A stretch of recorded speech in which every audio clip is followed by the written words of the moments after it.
here, and also thank you very much to Diego who gave this. It's now better? Yeah. Okay. Thank you very much for the the invitation, and also thank you very much for the presentation we just heard. I will do my presentation a little less mathematical, with no equations. I hope nobody will be disappointed when I do it in a rather old-fashioned style. When we talk about Marxian economic theory, we should always have in mind that there is a certain development in Marx thinking, as well as certain ambivalences in basic theoretical concepts we find in Marx.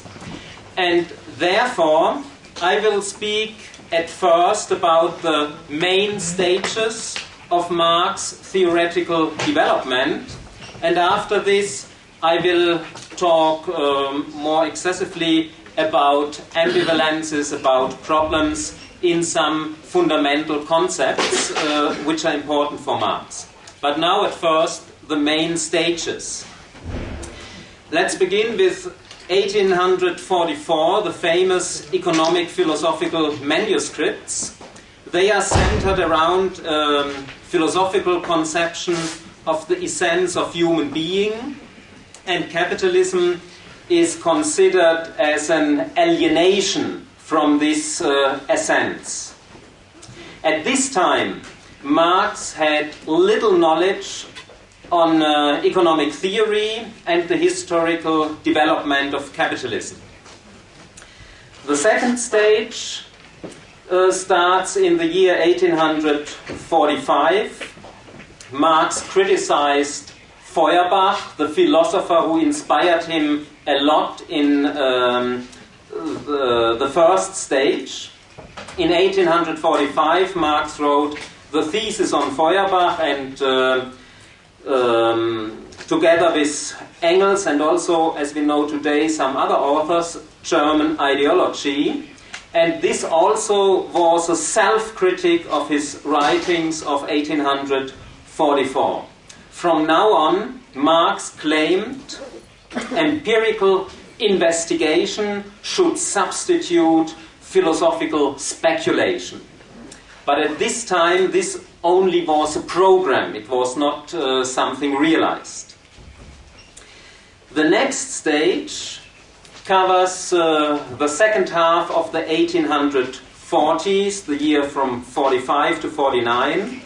Marx accepts David Ricardo's theory as an adequate description of capitalism, and on this foundation, Marx criticized in Poverty of Philosophy the socialist views of Proudhon. Marx also accepted the class theory provided by French historians, and he used this class theory in his famous Communist Manifesto. In this period, Marx made a critical use of bourgeois political economy, but he had not, until this point, a categorical critic of political economy. He didn't criticize the categories used by Ricardo. This changed in the next stage.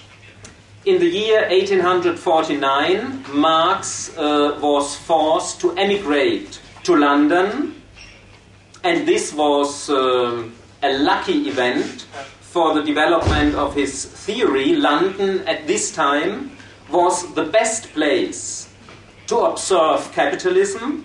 It was the heart of capitalism, and the library of the British Museum was the best place to study political economy, because they had the biggest collection of economic writings which existed in these times. And so, as Marx told us later, And so Marx again started with his studies from the beginning. See especially his London notebooks, several volumes with excerpts and texts about his researches in this time, which until now are only published in the big critical edition, the Marx-Engels Gesamtausgabe. And here we see the birth, the starting point of a categorical critic of Ricardo. And this categorical critic, it starts with Ricardo's notion of money, of landed rent. Step by step, all embraced, it embraced the whole political economy. In 1857, the next stage started. Marx, under the impression of a big economic crisis, starts to write and to design his big project of critique of political economy, which should include 6 books about capital, about landed property, about wage labor, about the state, about foreign trade, and about the world market. The so-called Grundrisse, which he wrote in the winter 57-58, was only the first draft of the starting book Capital. Grundrisse and the published, very short study, Contribution to the Critique of Political Economy, which appeared in 1959, was the starting point of this big project. In the year 1861 to 63, an unpublished continuation followed, which consisted out of more than 2,000 pages, nowadays printed pages. It is really the biggest manuscript Marx left.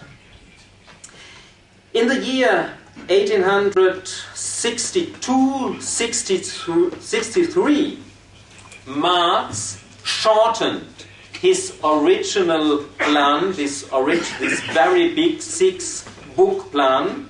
Now he wanted to publish Capital, consisting of 4 books about the production process, the circulation process, the whole process, and a 4th book about the development of economic theory. In 1863 to 65, Marx wrote the first draft for the 3 theoretical books of this new work, and the first book of Capital then was published in 1867.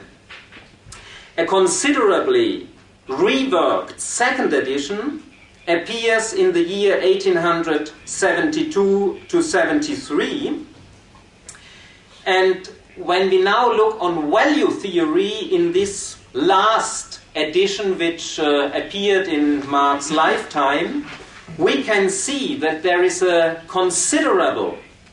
really considerable development between the year 59, when Marx first published something of this new project of the critique of political economy, and the year 72, when the last, at least published, text appeared. Between the years 1868 and 1881, Marx wrote several manuscripts for Book 2 and 3 of Capital, but he didn't succeed to complete Capital. Only after his death, which happened in the year 1883, his friend and comrade Friedrich Engels edited Book 2 and 3 of Capital. In order to make these books more readable, Engels undertook a lot of changes and reordering of the material which he found among Marx's manuscripts. Only nowadays, after Marx's original manuscripts were published in Mega, in the big critical edition, we can analyze the sometimes considerable differences between Marx's original manuscripts and Engels' edition. Engels' edition also is the fundament of all the translations. Also, the Spanish translation of Book 2 and 3 rest on Engels' edition.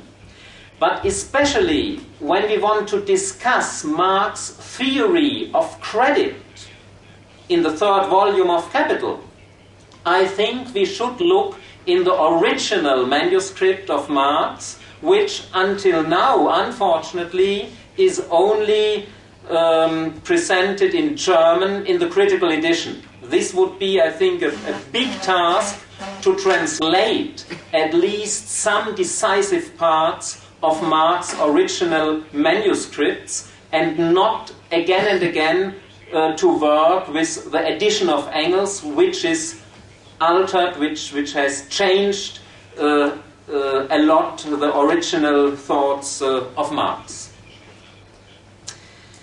So this was my first point, a very short overview over the main stages of Marx's theoretical development regarding economic theory. I think it's necessary to do this in order that we can have a better judgment of the texts to which period a certain text belongs, what is expressed in this text. Now I come to my second part, the scientific revolution of Marx. Marx constructed not only a new economic theory, his project of a critique of political economy aimed to a critique of the whole science of economy, of the categories, of its basic assumptions. And this scientific enterprise had a political purpose. Marx said about his Capital, he wrote this in a letter to a friend, that his Capital is the most terrific missile ever shot to the bourgeoisie. So the scientific revolution has an eminent political purpose. But how we can speak about scientific revolution?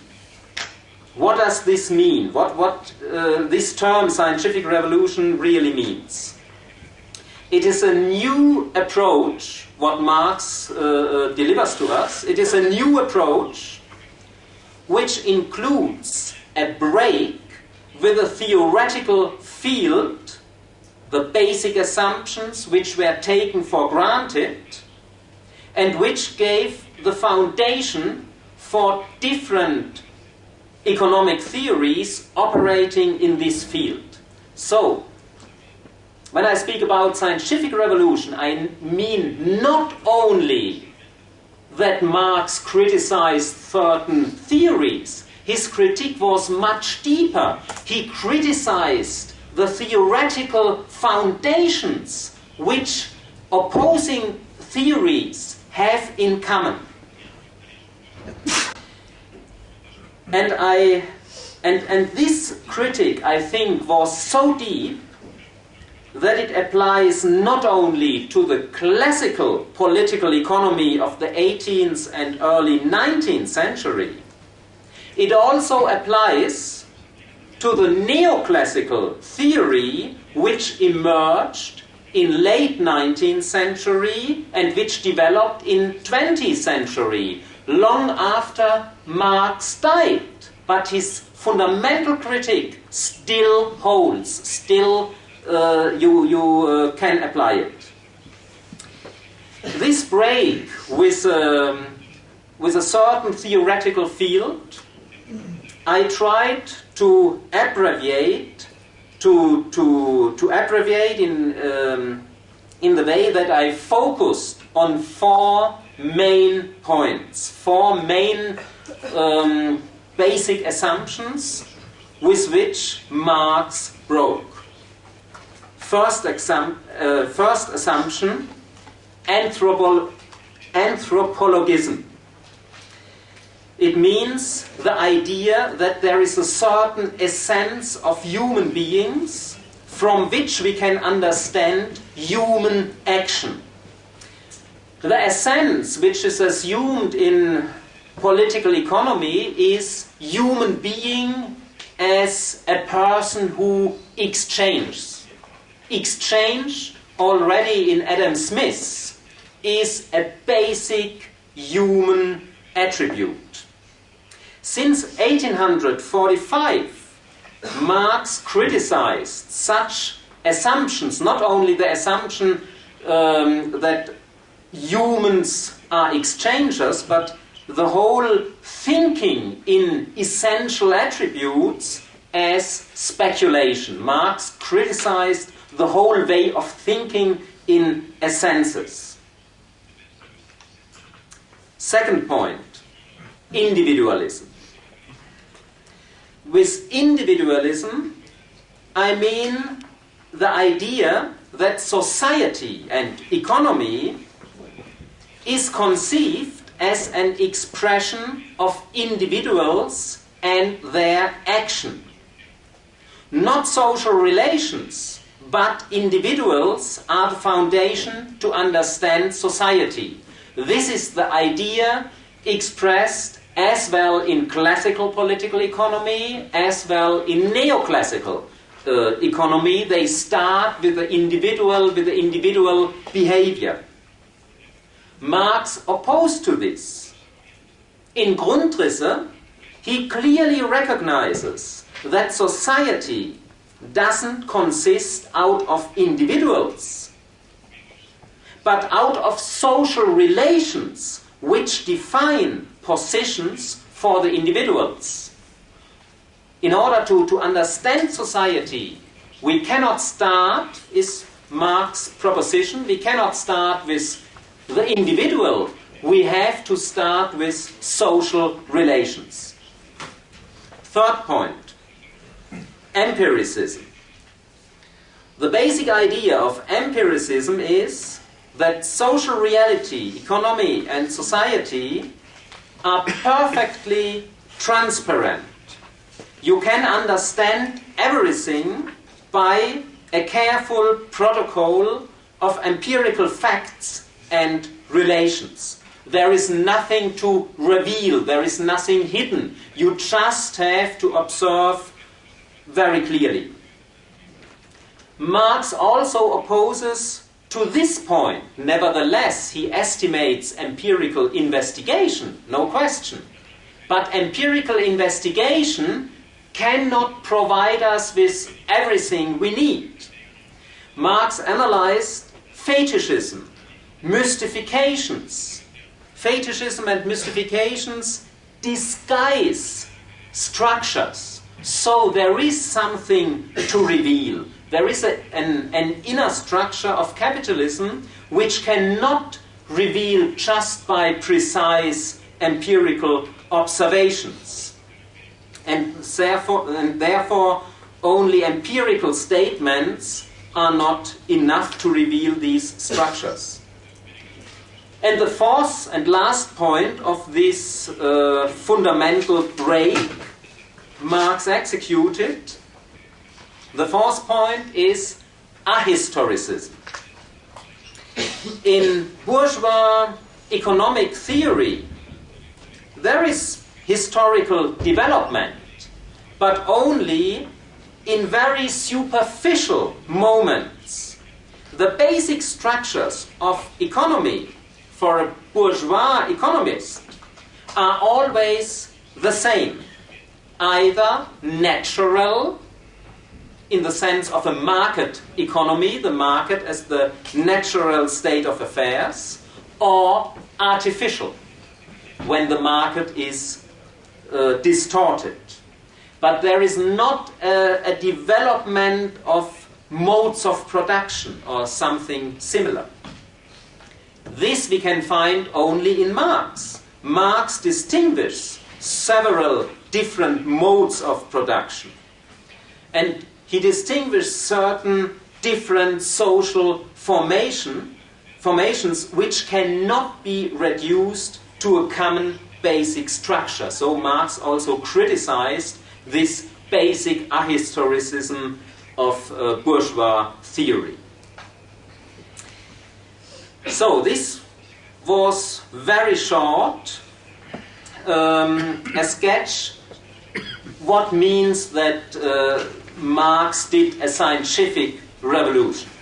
And this scientific revolution, I think we have to appreciate a lot.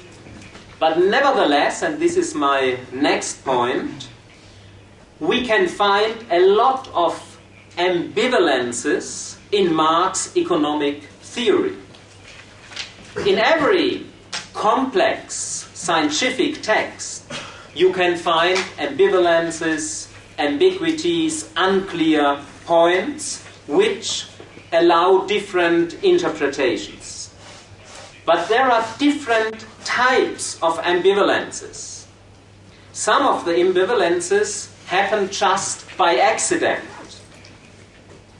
But the ambivalences I want to speak about here are ambivalences which result from a certain fundamental problem, which result from a certain specific structure.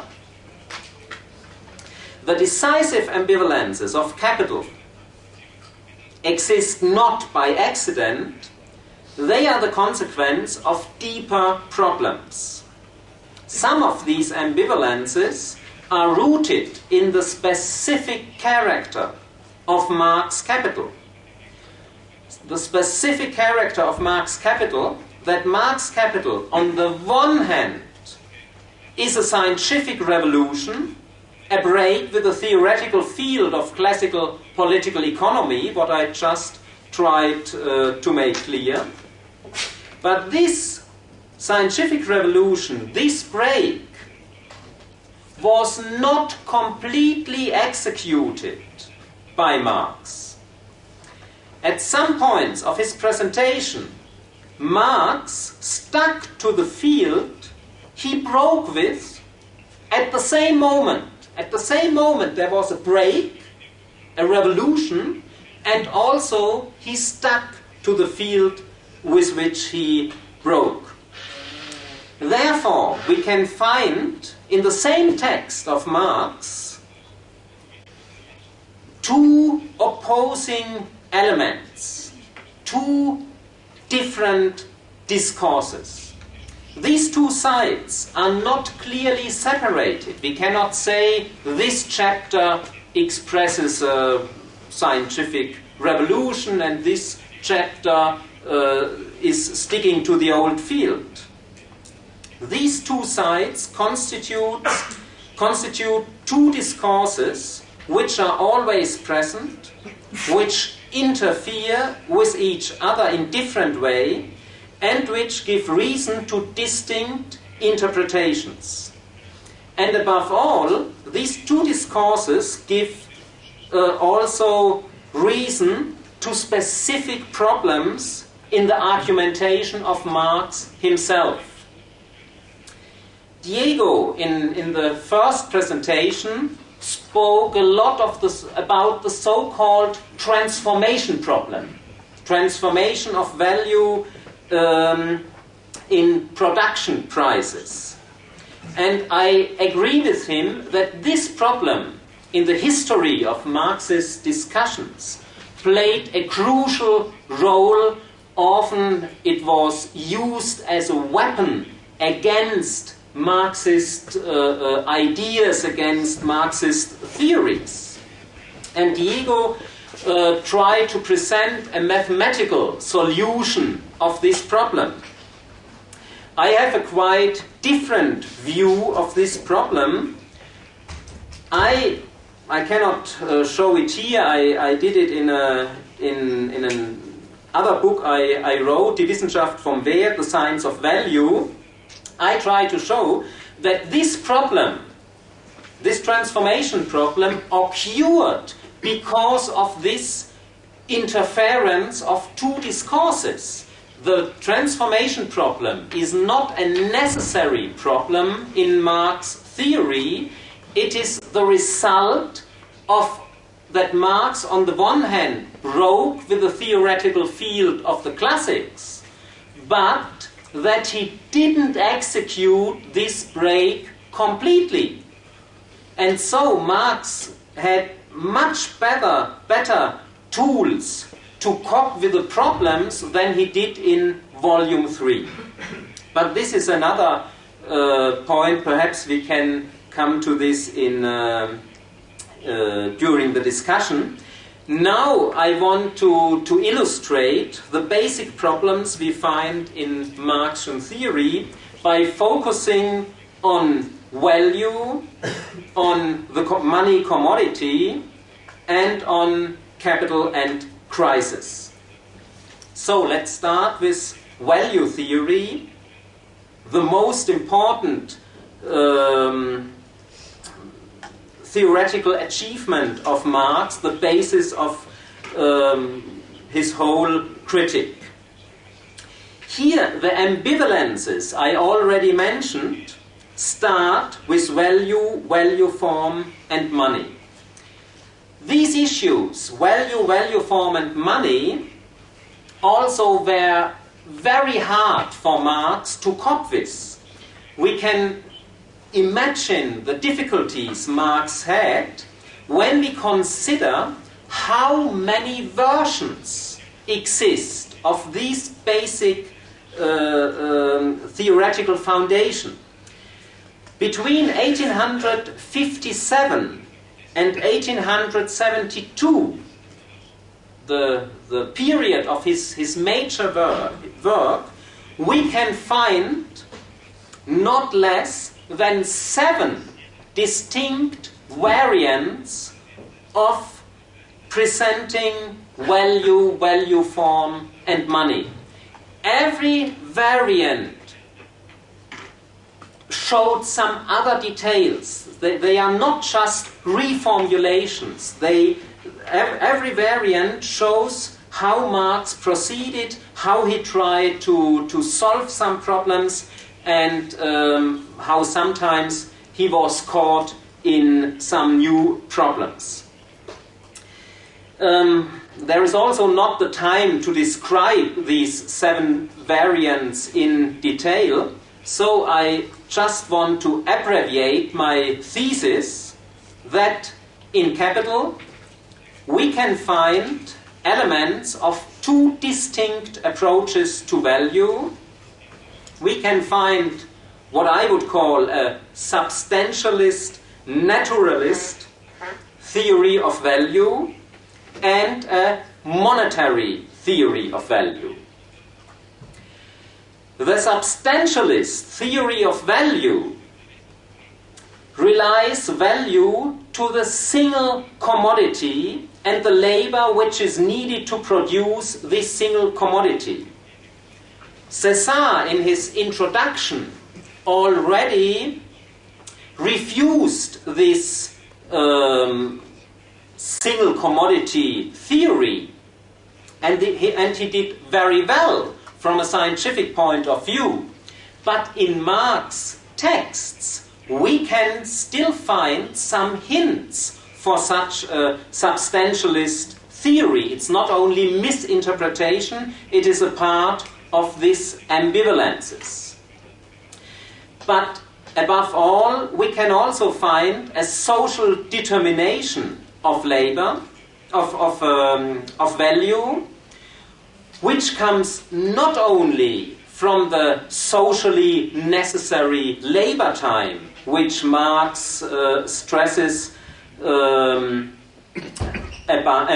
others at the beginning of Capital, but in this substantialist approach, and I think the substantialist approach dominated the Marxist tradition, this socially necessary labor time was the only hint to the social character of value. Combined with this substantialist view on value, which fixed value in the single commodity, there is also a naturalist view on abstract labor. You all know that Marx distinguished between concrete labor and abstract labor.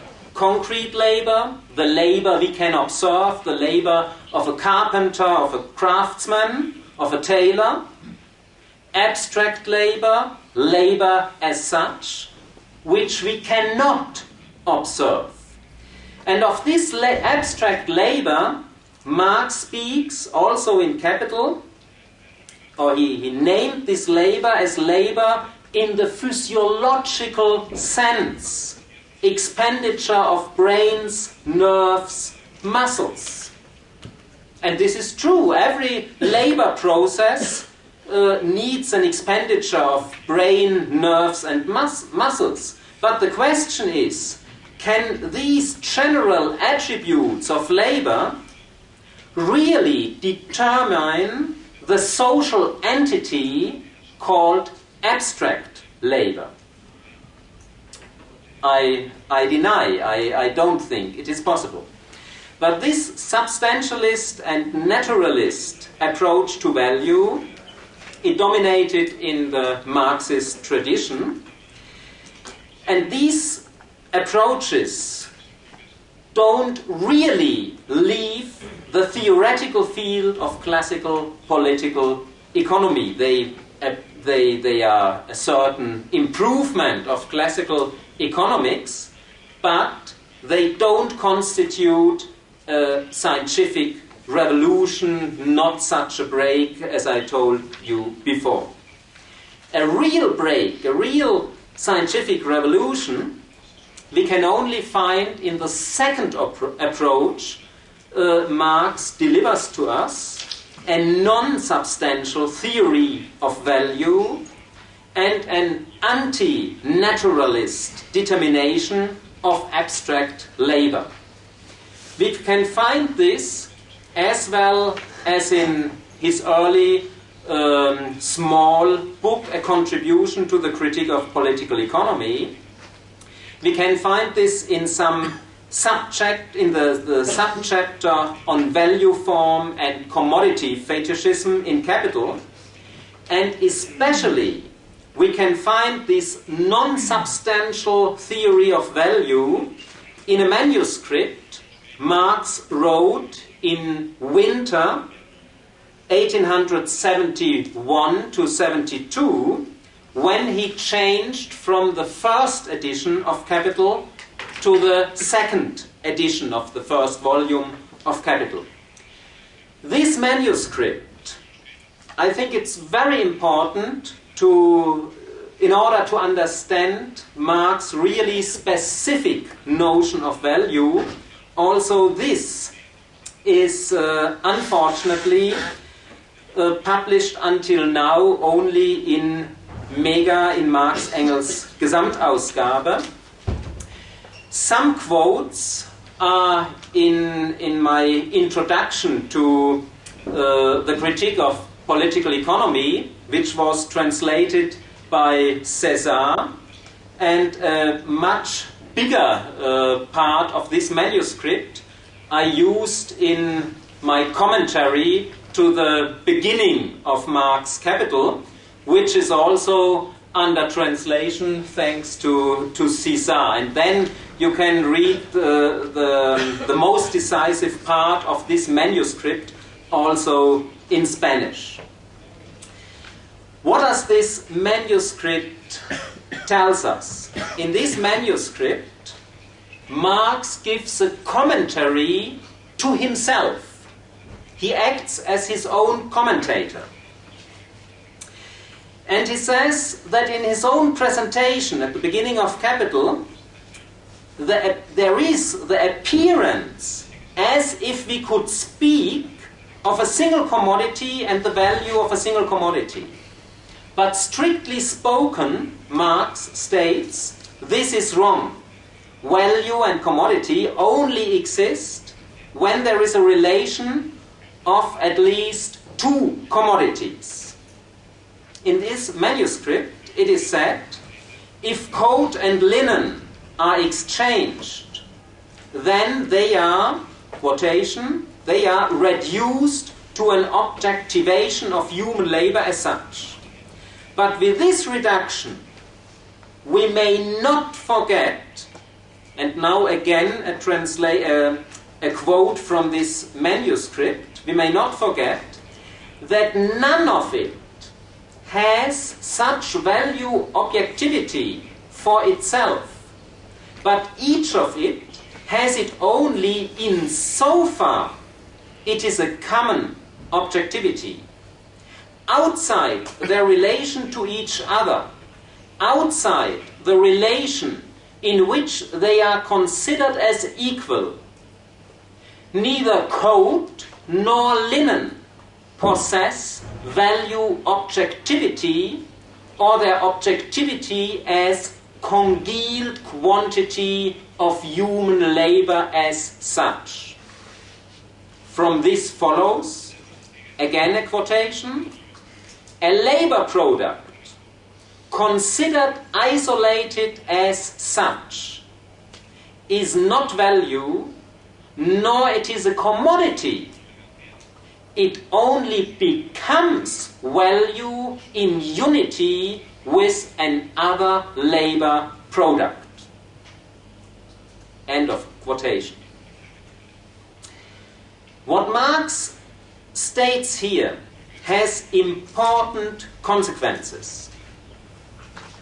Value is not only depending on a social substance, it depends on a substance which cannot exist in a single thing, which is not determined by production alone.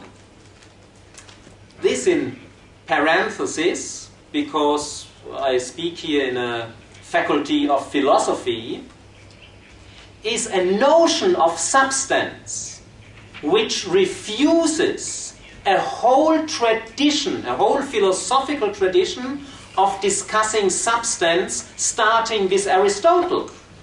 When Marx uses the word substance, you may not confuse the Marxian notion of substance with the 2,000-year-old philosophical tradition of the use of the word substance.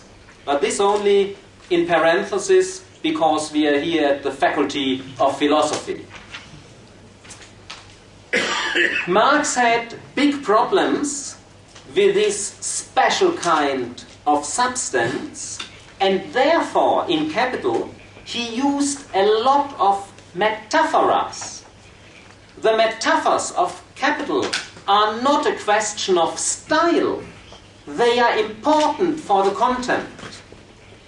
For this substance, he used metaphoras like phantom-like objectivity, fantastic objectivity. These metaphors, often neglected by readers, but they transport an important information of a substance which exists only in relation, which exists not as an inner attribute of a thing. They only come into play when a relation exists, and when the relation doesn't exist, there is nothing of this kind of substance. The next consequence of this new substance, of this non-substantialist theory of a substance, is that value only can exist when we have an independent and general form of value, money. Money is not only an additional feature, money is not only a technical tool, like in classical or neoclassical economics. a tool to make exchange easier. Money is the basic feature for the existence of value as a generalized social form of labor products. Also, in parenthesis, because I'm here at the Faculty of Philosophy, Kant, the philosopher Kant, you remember, spoke of the conditions of possibility of insights, for example. And here also we can speak of the condition of possibility of the existence of value. And the condition of possibility is money. So there is a much closer connection between money and value in Marxian theory than in any other theory we can find. When I stress here the connection between money and value, I don't want to deny the connection between labor and value, but we have to be careful. It is not just a connection between labor and value, it is a connection between abstract labor and value. And abstract labor, as Marx pointed out in a contribution to the critique of political economy, this first small book, is the result of an equalization of unequal labors forcibly brought about by the social process. This was a quote. Equalization of unequal labors forcibly brought about by the social process. So abstract labor is not something natural. It cannot be conceived by any natural categories. Abstract labor is an eminent social outcome in a forced, in a violent social process produced. And it's an abstract labor, it is an abstraction which is only present in exchange. We cannot speak of abstract labor without exchange. But here also another misunderstanding is possible. When I stress that value is only present in exchange, this does not mean that it is exchange which creates value. I don't want to say exchange creates value or that exchange is the cause of value. I state that value and abstract labor is only present, is only existent in exchange. When we ask for the cause of value, then we have to consider the special connection of production and exchange under capitalist conditions. So we have to be very precise to distinguish the question what is the cause and the question where and when something exists. These are two very different questions, and in a lot of discussions these questions are confounded. So as a result of these arguments we can see that in the second discourse of Marx, in his non-substantialist theory of value, in his non-naturalist theory of abstract labor, value is not only the foundation of money, as it was said in classical Marxism. We also can make the reversed statement, value cannot exist without money. And this close connection, not only I, also a German school of thinkers, named this the monetary theory of value. So now I see also my time is passing by. I have to abbreviate. For the translators, you have the paper. I abbreviate the point on economic form determination and human action. Only 2 sentences. When some of you read Capital, maybe you observed that money is as well an issue in Chapter 1, value form analysis, as in Chapter 2, the exchange process. And a lot of readers don't understand why does money appear 2 times. And a lot of articles are wrote about this problem. The answer, in my view, is that there is also a certain ambivalence. Money as the fourth form of value only was included by Marx in the 2nd edition of Capital. It is a kind of popularization.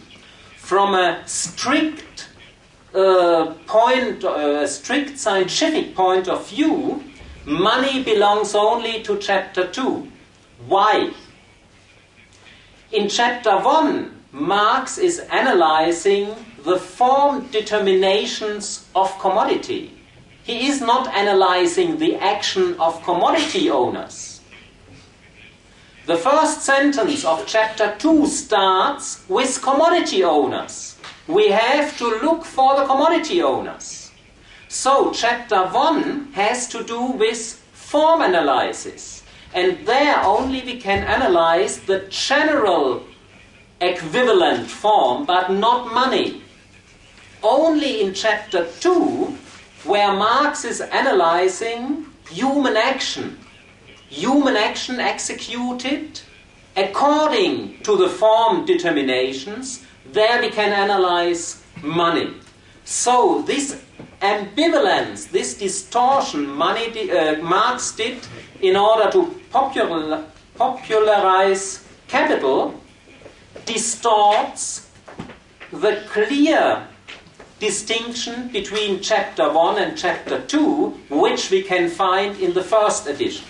But it is important because this distinction plays a crucial role also when we speak about capital and capitalists and all other categories. So, enough with point 3.2. Now let's come to another problem, another ambivalence in Marx theory, the problem of the money commodity.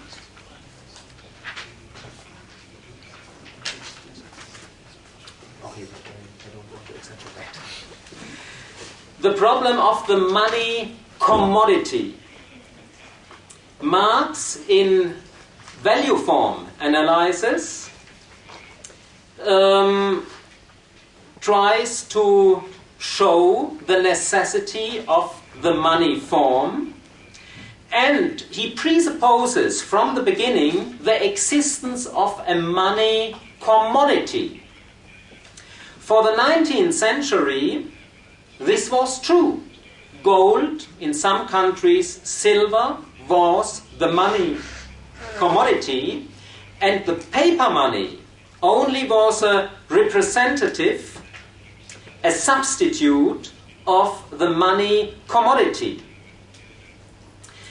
Marx assumes that money commodity is necessary. It is something like an anchor of the whole monetary system.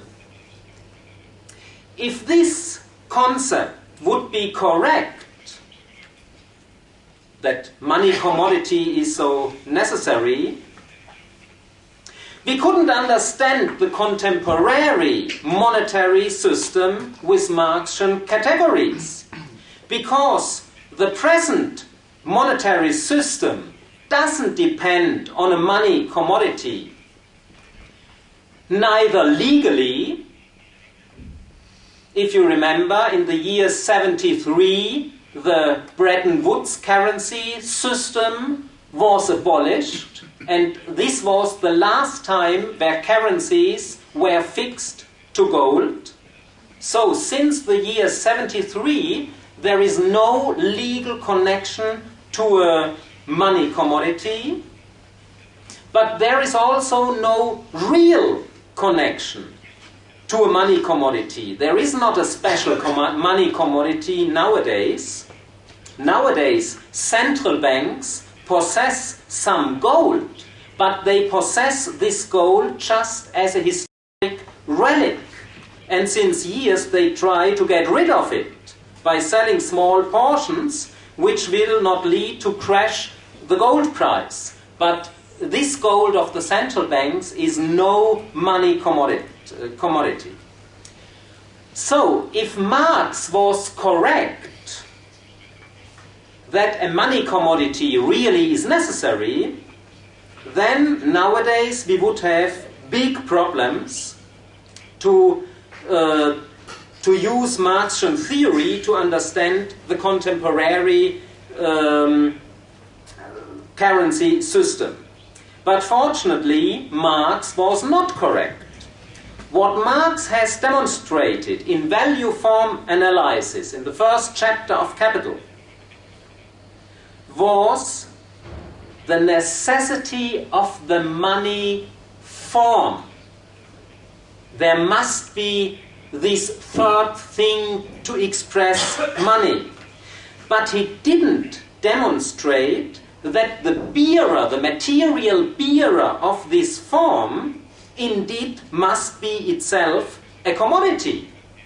He just presupposed this, but he never really demonstrated that this bearer has to be a commodity.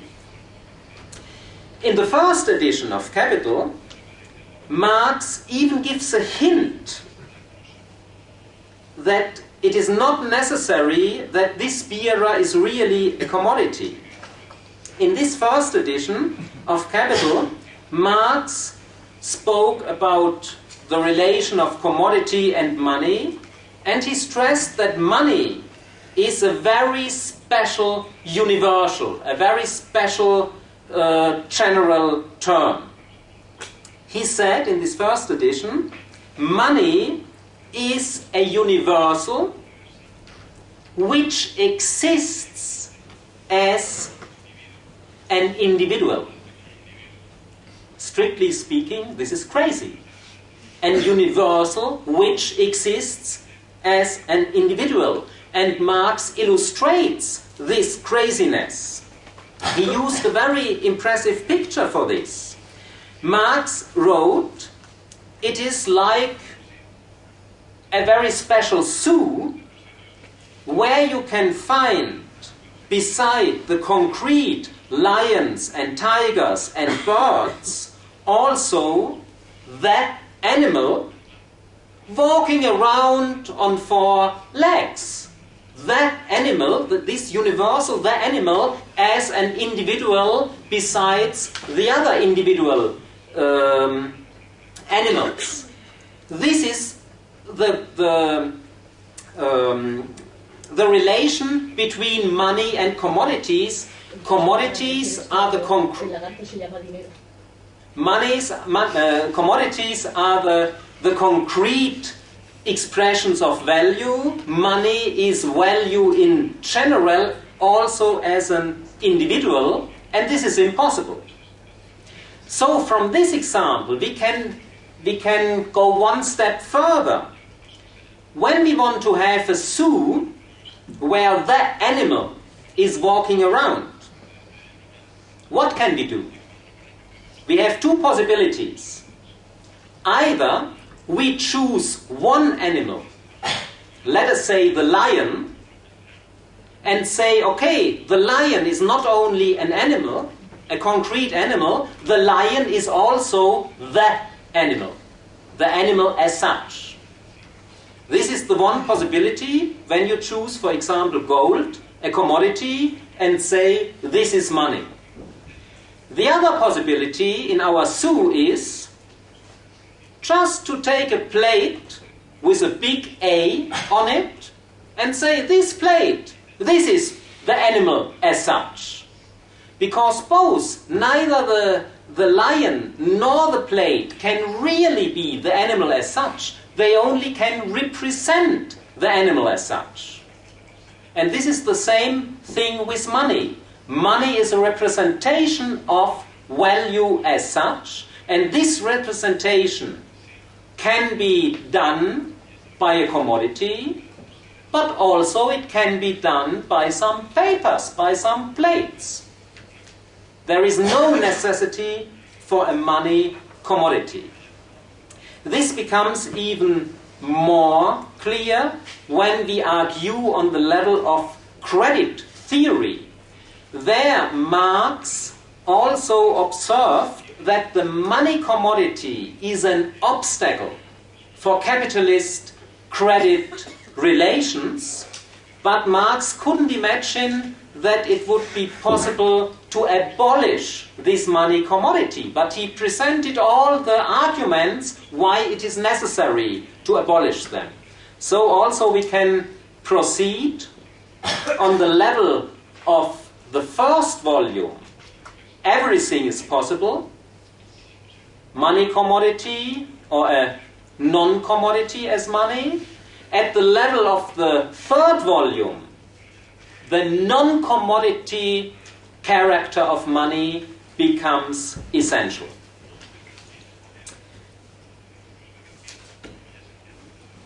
So, last point. I don't want to stress your patience too much.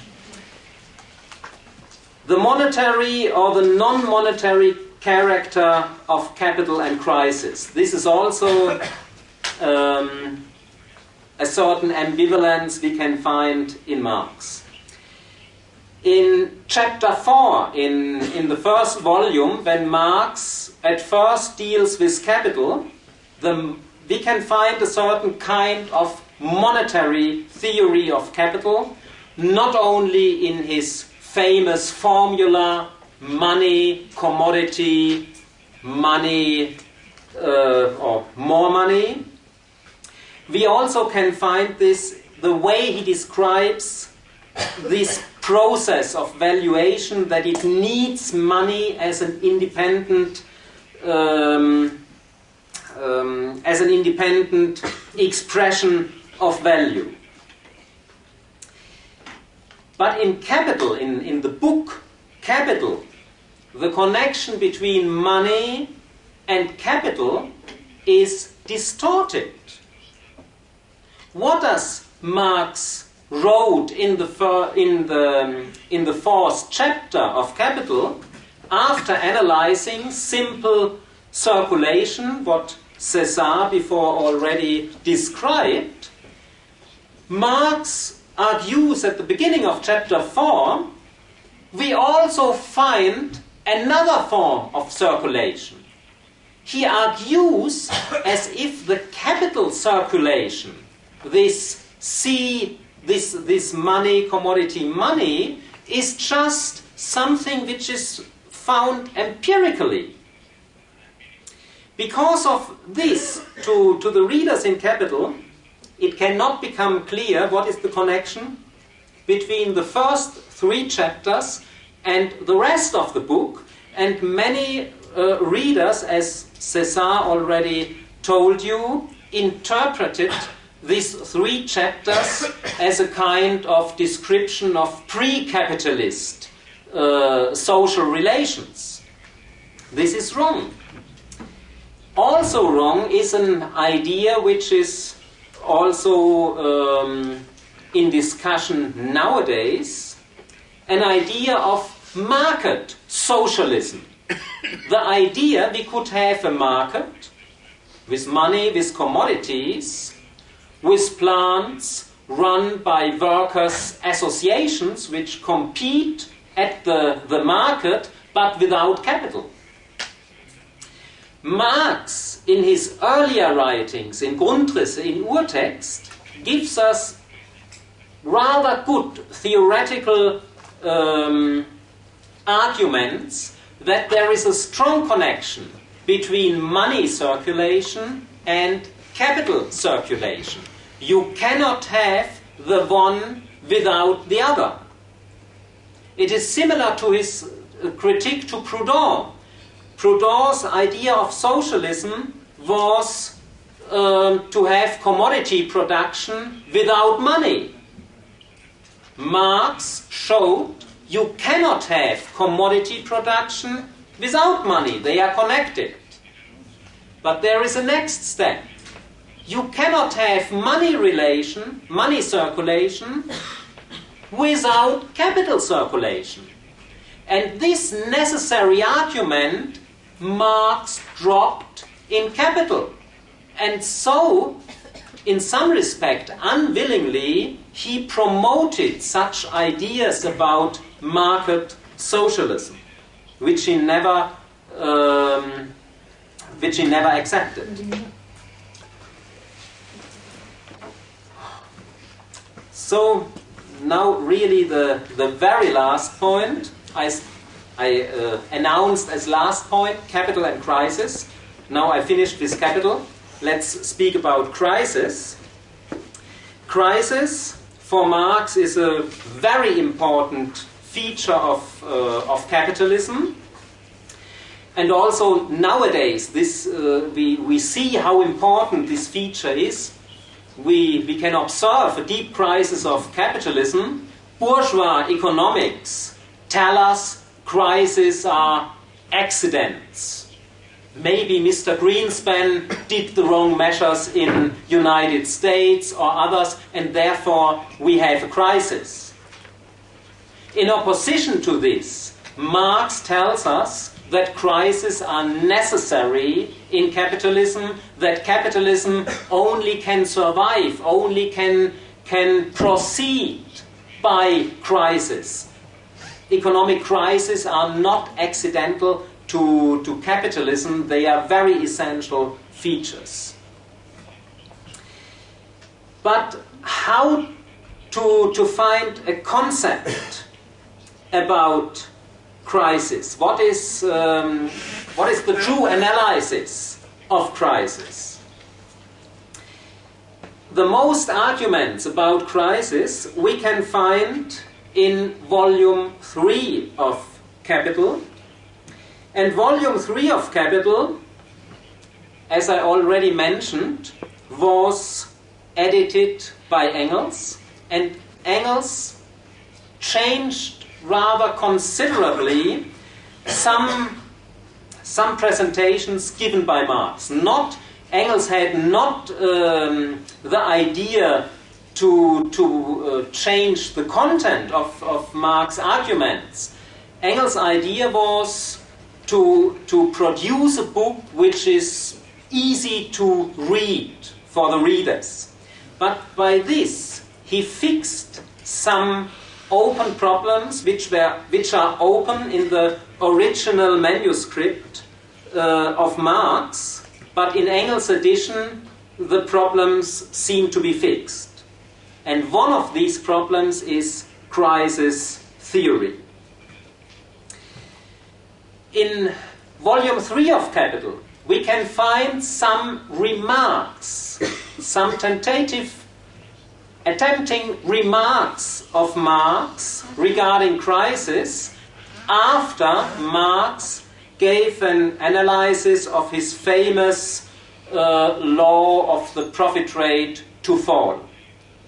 Engels condensed this material, brought it in a certain order. All the subtitles are given by Engels, they are not from Marx. And by this, and also connected this with this profit, with the law of profit to fall. So in Engels' edition, it seems so as if is crisis theory the result of the tendency of the profit rate to fall. In Marx's original manuscript, it seems not like this. It seems that crisis theory is not ready at all, that it is not even clear at which position in the categorical development we have to speak about crisis theory. We can find a lot of crisis theory also in the section on interest-bearing capital and credit. And there we can find some elements of a monetary theory of crisis. And this crisis theory, I think, is the appropriate crisis theory. And this crisis theory is not only of interest from some theoretical point of view. It is important for nowadays crisis. When you observe nowadays discussion about globalization, about the finance sector, about the banks, then there is a certain tendency to distinguish a sphere of productive capital from a sphere of finance and speculation. The productive capital is something like the good capital, the good capitalism. Finance and speculation is the bad capitalism, the exaggeration, which needs regulation, which needs good politics, and then capitalism can proceed in a better way. When we adopt the monetary theory of crisis, when we adopt this strong monetary theory of capital, of production, we can find at least in the beginning of Marx, then it is very clear that this distinction between productive, good capitalism on the one hand and financial, speculative capitalism on the other hand is quite nonsense. There is not a good and a bad capitalism, a productive and a speculative capitalism. These are two sides of the same metal, of the same coin. And there is no chance by regulation to regulate speculation in a way that it will not hit production, because there are no two distinct spheres. It is the same sphere, but for this we need this monetary theory of value, monetary theory of capital and crisis, which is not fully developed in Marx, which is sometimes even distorted in Marx. I spoke about the two discourses we can find in Marx. Sometimes we have to develop this scientific revolution started in Marx against the explicit arguments of Marx. So I come to a short result. When we want to analyze capitalism in a perspective of social emancipation, then Marx's critique of political economy is still the strongest tool we have. But in using this tool, we also have to be aware of its limits. And I see especially two limits in Marx's critique. The first critique, the first limit, Marx's critique is incomplete. He couldn't fulfill his own plan, and this had certain reasons that he, especially in the 1870s, he tried to extend the field of research. So Marx couldn't fulfill his own plan, and we have to go on not only with empirical analysis, but also with theoretical research, with constructing categories. We cannot only take Marx's categories, we have to construct categories. Second limitation. Marx's presentation shows a number of fundamental ambivalences.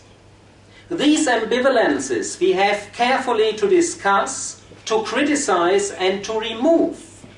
We may not treat Marx as if anything is perfect. We have also to criticize his critique of political economy. And in doing this, in criticizing Marx, we will do exactly what Marx expected. Read the preface of the first volume of Capital. What did Marx wrote at the end of this preface, and I think he meant this very seriously.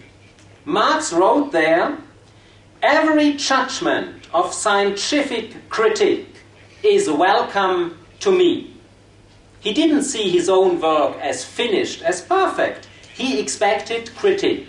And what means critique? Marx had a very strong notion of critique. In a letter to Engels, he stressed, to be ruthless is the first condition of all critique. And this, I think, is our task dealing with Marx. Thanks a lot that you paid so long attention to my speech.